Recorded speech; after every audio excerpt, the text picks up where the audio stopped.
Commissioner, Mr. President, I rise again, I'm afraid, to make the same old hoary speech that I have been making here for several years, and that is, it is my opinion that you do not really understand the concept of banking. All the banks are broke, and why are they broke? It isn't an act of God, it isn't some sort of tsunami.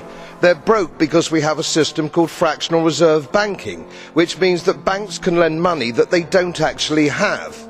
It's a criminal scandal, and it's been going on for too long. To add to that problem, you have moral hazard, a very significant moral hazard from the political sphere.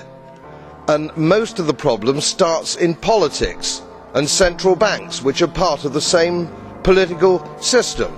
We have counterfeiting, the artificial printing of money, which if any ordinary person did, they'd go to prison for a very long time. And yet governments and central banks do it all the time. Central banks repress the amount of interest that rates are, so we don't have the real cost of money. And yet we blame the real retail banks for manipulating LIBOR.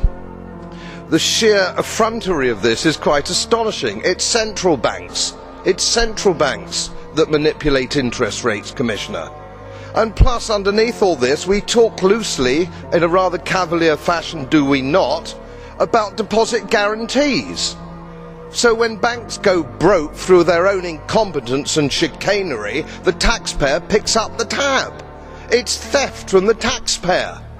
And until we start sending bankers, and I include central bankers and politicians, to prison for this outrage, it will continue.